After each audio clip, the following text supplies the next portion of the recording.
The Marvel Cinematic Universe, despite being the highest-grossing movie franchise of all time, at least unadjusted for everything really, has never caught on in Europe quite as much as it has the rest of the world. Having already conquered North American and Asian movie theaters in particular, Disney's Marvel Studios has now made an entire movie dedicated to getting Europe to be on board with the franchise. So, Spider-Man's new movie, Far From Home, sees him going to famous European cities, passing hundreds of Central European cyclists, meeting absurdly polite football hooligans, going to the Festival of Light in Prague, encountering some Queen's Guards, going to town on villains with their rifles, and learning the difference between London Bridge and Tower Bridge. I was genuinely surprised that nobody made fun of the Imperial measurement system, referenced rain, disrespected food seasonings, or pointed out that Big Ben is the name of the bell in Elizabeth Tower and not the tower itself. Anyway, was the Marvel machine able to weave a worthwhile story out of this exercise in audience expansion? Taking place after the events of Avengers Endgame, spoilers, the movie starts with an acknowledgement of a question on a lot of our minds. What is the world even like now that the snap has been undone?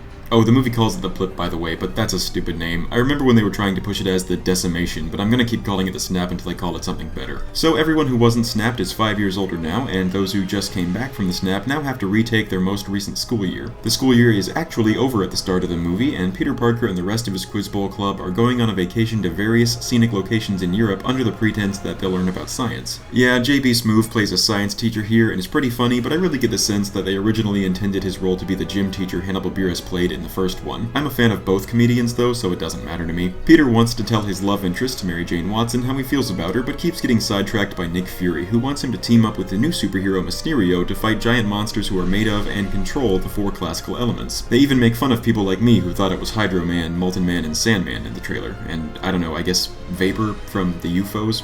Anyway, Mysterio turns out to be a villain who feels that the only people anyone in the world will listen to anymore is superheroes, like Iron Man and Spider-Man. So he's posing as one and staging his own heroic exploits, hoping to become famous enough that he can distribute technology to better the world. Technology that wasn't mass-produced when he made it at Stark Industries. So, like the Vulture in Spider-Man Homecoming, we have a working-class villain with a grudge against Tony here. That may sound derivative, but their motivations, plans, and reason for disliking Tony are completely different. Can Spider-Man save the day, discover the truth, and tell Mary Jane Watson how he feels about her? I mentioned that the movie opens with an explanation of what the world is like after the snap, but there's another question this movie addresses. Well, sort of anyway. What's up with the Avengers? Is there a new team? A new leader? Is the team disbanded? Is Spider-Man a permanent member? The leader? The movie, like its protagonist, doesn't have the answers to these questions. The movie's job isn't explaining all that, it's telling a Spider-Man story, but it's at least acknowledging that these topics will be addressed in the future, which is a good idea, since it lets people who follow the series get those questions out of their mind so they can enjoy the story. You know how every Marvel movie trailer has footage that ends up not being used in the final movie? Normally that doesn't bother me, but here it kind of does. There's an entire fight scene, or at least one that was going to be in a montage, set in New York City before Spider-Man leaves on vacation, featuring him using the Iron Spider suit to battle some regular human criminals. This clearly would have been set near the beginning of the movie, and I think the scene's absence shows. Not only is the actual opening not very good, just the incredibly short scene of Fury and Mysterio meeting in Mexico before cutting away from a giant monster battle without the fight scene, and it's a very long time before there's any action in the movie, even longer before Peter wears the costume.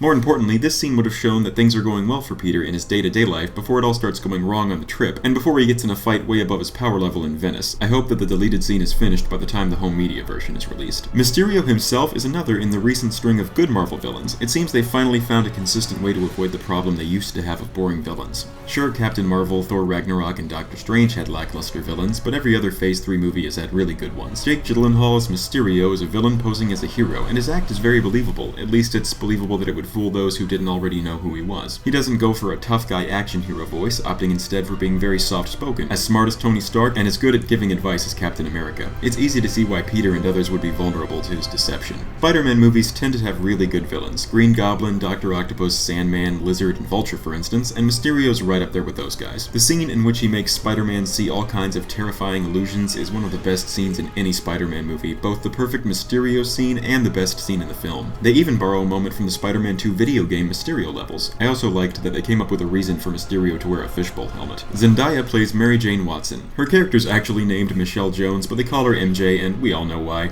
I really liked her in Homecoming as a quiet, emotional drag who tried to cover up her crush on Peter by acting aloof and bored of everything. Here, she's portrayed as a goth, deeply fascinated by the macabre. The movie gets a lot of dark humor from this, which was refreshing since most of the humor in this movie didn't really do it for me. It was more teen movie humor and just didn't make me laugh that much. Other than Zendaya, of course. Zendaya is pretty good here. She isn't playing MJ the same way she did in the first film. She gets embarrassed at herself and makes facial expressions that say, "I can't believe I just said that, but maybe if I try to hide it, I can play it off." She's probably the second best performer in the film after Jake Gyllenhaal. Tom Holland as Spider-Man should also be proud of himself for his performance. He's now played Spider-Man in live action more than any other actor, and while Tobey Maguire still is my personal favorite, I have no problems with Holland. His voice, his faces, his body language, it all screams awkward teenager. There's not much to say about the rest of the cast, but I like that the other kids in Peter's school have expanded roles, especially Betty, since she was such an important character in the early comics. The orchestral score is by Michael Giacchino, as is the law of blockbuster movies nowadays. I'm not a fan of his. I can rarely distinguish his pieces from each other than from movie to movie, and he's not bad, but this is the biggest movie franchise in the world. We should really have higher standards for all aspects of it, including music, and this isn't on par with the best of the franchise, or even Michael Giacchino's best work. His work on Doctor Strange, for instance, was pretty good compared to this. The action in the movie is unusual by MCU standards. There's a quick comedic action scene on a bus, but the big showstoppers are the elemental fights. The same cynical marketing part of my brain that makes me see this whole movie as an attempt to grow the brand in Europe can't help but suspect that they used Mysterio's illusion gimmick to show off mega blockbuster level visuals while keeping the actual stakes only slightly higher than they were in Homecoming, with a vague number of people being in direct mortal danger this time. I also can't help but see the black suit as a toy commercial and nothing more. It has no special features or abilities that change up the action scene which it's involved in. The fight in Venice was the standout to me of the two elemental fights, but the only really good action scene, unless you count Mysterio's mind screw, is the finale, featuring Spider-Man versus hundreds and hundreds of killer drones on Tower Bridge. This is as acrobatic and varied as a Spider-Man action scene should be, and features the best Spider-Sense scene ever. Overall, the movie was one of the better Spider-Man movies. I can't really say whether I liked it more or less than Spider-Man Homecoming though.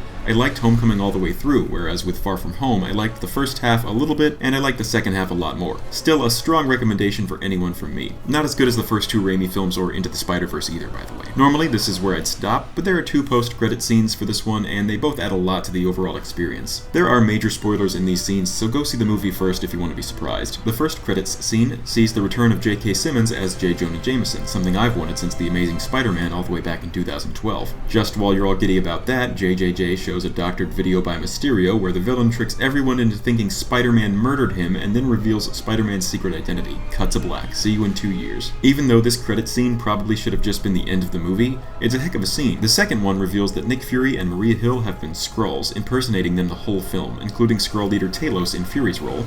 This isn't just a joke reveal though, as it's actually foreshadowed in the movie. When Peter mentions Captain Marvel, Fury says, "Don't invoke her name." Sure, Fury likes Carol Danvers, but to Talos, she's the savior of his people. There's also a throwaway line by Talos as Fury implying that the Kree-Skrull War is still ongoing. Where's the actual Fury, you ask? Chilling in a space station, of course. Can't wait to see wherever that's going. These are both so much better than credit scenes where they just show a clip from the next movie. Anyway, it's one of the good Spider-Man movies, particularly the second half. Mid-tier for the MCU overall. Check it out. Thanks for listening.